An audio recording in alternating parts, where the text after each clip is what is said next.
What if one chapter could bring peace in the middle of fear? It's a pretty provocative question, isn't it? Welcome to this explainer. Today, we're exploring a fascinating historical text that people have turned to for literally thousands of years during times of war, sickness, and deep personal struggle. So, the text kicks off by mentioning he who dwells in the secret place of the Most High. Now, you might be wondering, where exactly is that? Well, it's not a physical location. You can't just type it into your GPS and find it on a map. Instead, our source describes it as a close relationship, daily trust, and living in fellowship with God. It's actually an ancient metaphor for an intimate relationship. And this brilliantly illustrates a really key distinction. Seeking God only during emergencies, that's basically just a visit. It's kind of like treating him as a cosmic 911 operator. But the text uses a very specific word here, dwells. This means making God your permanent refuge. It's a continuous state, not just a temporary hideout when things get tough. Which leads right into this bold declaration. I will say of the Lord, he is my refuge and my fortress. My God, in him I will trust. The author is literally describing God as a fortress, a stronghold that cannot easily be conquered.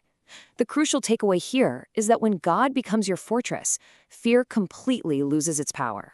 Here, the text tells us God will deliver you from the snare of the fowler. So what exactly does that mean for us today? Well, historically, a fowler is a bird trapper. So this symbolizes hidden dangers, temptations, schemes, and invisible attacks. Think about it. Many dangers in life are completely invisible to us. The comforting idea presented here is that God sees the invisible traps long before we ever do. And then, from the danger of the trap, the imagery softens beautifully. He shall cover you with his feathers, and under his wings you shall take refuge. This perfectly connects the idea of divine protection to a mother bird fiercely protecting her young. It's just an incredibly tender, maternal image of care. Essentially, the text is telling us two absolutely vital things here. God is powerful enough to protect us, and he's loving enough to care for us. The passage mentions his faithfulness acting as a shield and buckler. While our circumstances and the people around us are constantly changing, the source emphasizes that God's faithfulness remains the ultimate unchanging shield. This is fascinating. On one hand, we have the terror by night. This represents our internal fears, anxieties, and uncertainties. The thoughts that keep us wide awake staring at the ceiling at 3 a.m. And then, on the other hand, the arrow by day represents visible threats and external challenges. The text is comprehensively covering both the anxiety within us and the actual attacks outside of us. Now, what's really interesting here is the order of operations. Notice how God addresses our fear before he addresses the actual danger. It completely flips the script. It points out the surprising truth that fear often causes us way more suffering than the actual problem itself. The text teaches that believers don't need to live under the control of fear, because God is sovereign over the entire situation.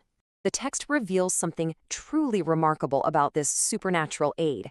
They shall bear you up in their hands, lest you dash your foot against a stone. It's explaining that God actually uses angels as his servants to watch over, guide, and deliver his people.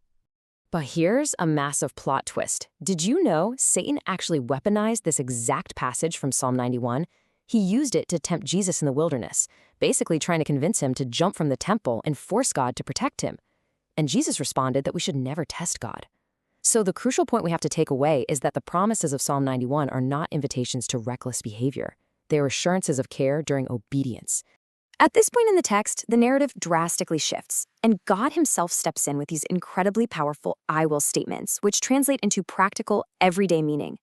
I will deliver him means God rescues in his perfect timing. I will protect him means he guards those who genuinely trust him. I will answer him assures the prayer never ever goes unheard. And I will be with him in trouble. This one is key. It guarantees his presence in trouble, not necessarily the absence of trouble. The chapter concludes with grand promises of long life and salvation, but the source makes it clear that the greatest promise here isn't merely physical protection while we're on earth. It's eternal salvation and fellowship with God, because ultimately the goal isn't just keeping us alive, it's bringing us into an eternal relationship.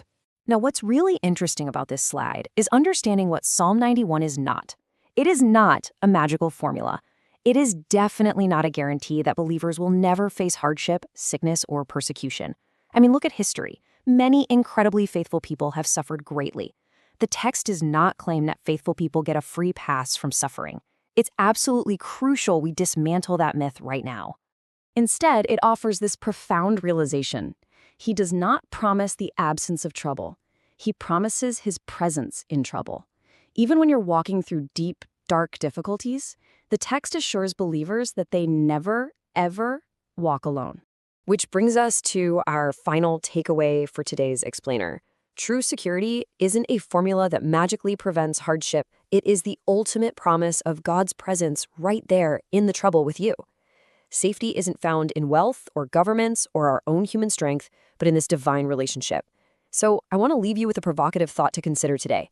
In the middle of your own uncertainties, are you merely looking for an escape from fear, or are you seeking the presence that actually outlasts the trouble? Thank you so much for joining me for this explainer. Keep learning, keep seeking, and I'll see you next time.